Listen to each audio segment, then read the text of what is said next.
আমার ভাই যখন মরে যায় তখন পাজা করে ধরেছি, নিজের বুকে গুলি লেগেছে, মাথায় গুলি লেগেছে, কষ্ট ভুলে গিয়ে আমার ভাইকে আগলে ধরেছি, চেয়েছি আমি মরলেও যেন আমার ভাই না মরে। আবার যখন গুলি করেছে আমার ভাই দৌড়ে এসে বুক পেতে দিয়েছে, ভাই আমি মরি তুমি জীবিত থাকো। আরে ভাই আপনারা তো অনেক বক্তব্য দিলেন, ঠিক না? আমি বলতে চাই জুলাই সনদ গঠন করা হলো, এই শহীদ পরিবারের মাদেরকে ডেকেছিল, শহীদ পরিবারের ভাইদেরকে ডেকেছিল, জুলাই আন্দোলনে আহত ভাইদেরকে ডেকেছিল। আমরা আমাদের কষ্ট জানি, আমাদের কি লাগবে, আমাদের জুলাই সনদ কিভাবে গঠন করব, এটা আমরা সিদ্ধান্ত নেব। রাজনৈতিক দল কেন সিদ্ধান্ত নিবে? এইটা হচ্ছে আমার প্রশ্ন। আপনারা এটা নিয়ে কথা বলবেন না। আমি মাদেরকে বলতে চাই, আপনার সন্তানের বিনিময়ে কি আপনি একটা বাসভবন চান? আপনার সন্তান এই দেশের জন্য লড়াই করেছে, আপনার সন্তানের জন্য কি আপনি টাকার জন্য এসেছেন এখানে?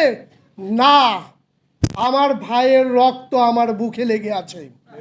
আমার ভাই যখন মরে যায় তখন পাজা করে ধরেছি, নিজের বুকে গুলি লেগেছে, মাথায় গুলি লেগেছে, কষ্ট ভুলে গিয়ে আমার ভাইকে আগলে ধরেছি, চেয়েছি আমি মরলেও যেন আমার ভাই না মরে। আবার যখন গুলি করেছে আমার ভাই দৌড়ে এসে বুক পেতে দিয়েছে, ভাই আমি মরি তুমি জীবিত থাকো। এই ছিল আমাদের আন্দোলন। সেই আন্দোলন এখন আমরা দেখি বক্তারা বলছে ইটা দিবে ওটা দিবে, মূল্য আর দেখাবেন না প্লিজ, মূল্য আর দেখাবেন না। স্পষ্ট কথা, আমাদের গত 2 বছর যাবত এটা করব সেটা করব নানা বক্তব্য দিয়েছে না ভাই? দিয়েছে না? দিয়েছে। বাস্তবায়ন কয়টা হয়েছে সেটা হলো মূল বিষয়। আমার কথা যারা করে তারা বলে না। যদি তোমার ক্ষমতা থাকে করে দেখাও, বলো না। করার পরে এমনি শহীদ পরিবার আহতরা জেনে যাবে, এটা ঢোল পিটে কোনো লাভ হবে না। সত্য কথা বলতে এটাই বলতে চাই আপনাদের মাঝে, আমাদের যারা আন্দোলন করেছে, শহীদ করেছে, আমরা কেউ লুবি না, আমরা টাকার কাঙাল নয়।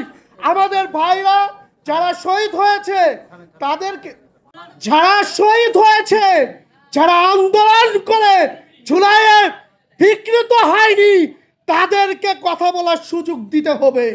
এই বাক স্বাধীনতার জন্য ফ্যাসিস্ট সরকারকে এই বাংলাদেশ থেকে উচ্ছেদ করা হয়েছে। যদি আমাদের বাক স্বাধীনতা যদি কেড়ে নেওয়া হয় তাহলে এমন মরণ কামড় দেব যেটাতে সহ্য করতে পারবে না, এই বাংলাদেশে প্যান নিয়ে বাইর হয়ে যেতে পারবে না।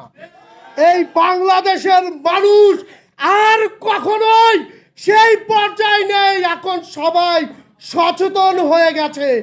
একবার তুমি অন্যায় করেছো, 2 বার তুমি অন্যায় করেছো, কিন্তু আরেকবার অন্যায় করলে এমন থাবা দিবে যেই থাবা তুমি সহ্য করতে পারবে না। সত্য কথা বলতে, আমাদের যদি অধিকার যদি ফেরত চাই, আমাদের যদি অধিকার চাই, তাহলে সর্বপ্রথম আমাদের একতাবদ্ধ থাকতে হবে। আপনাদের একটা কথা বলে আমি শেষ করতে চাই ভাই, এখানে অনেক বক্তারা দিয়েছেন, অনেক বক্তব্য দিয়েছেন। আমি দীর্ঘদিন আমি অসুস্থ ছিলাম, আমি মিডিয়ার সামনে ওরকমভাবে আসিনি, কিন্তু একটা জিনিস তো দেখেছি, আমি একজন কেন্দ্রীয় সমন্বয়ক, ঢাকা বিশ্ববিদ্যালয়ের স্টুডেন্ট। আমি আমার জীবনে 2টো দৃষ্টিশক্তি হারিয়েছি। আমার মা কি কোনো পাপ করেছিল? আমি কি কোনো পাপ করেছিলাম? আমার ভাইরা কি কোনো পাপ করেছিল? করেনি। তাহলে আমার কেন চোখ দিতে হলো? চোখ দিয়েছি, বেশ করেছি, কিন্তু এই দেশের তো সেই সার্বভৌমত্ব, স্বাধীনতা ফিরে আসতে হবে। যদি সেই স্বাধীনতা ফিরে না আসে তাহলে তো এই চোখের কোনো মূল্যায়ন থাকলো না। আমার ভাইয়েরা যে মারা গেছে তাদের মূল্যায়ন তো থাকলো না। এই মূল্যায়ন করতে হবে, আর এটা আমরা তারেক জিয়ার কাছ থেকে আদায় করে নেব ইনশাল্লাহ। সত্য কথা বলতে, তারেক জিয়ার সাথে আমরা বসেছি, আমরা কথা বলেছি, ওনার মধ্যে মানবতা আছে। আমরা আশা করি যে এই জুলাই এবং শহীদ পরিবারকে তিনি মূল্যায়ন করবেই।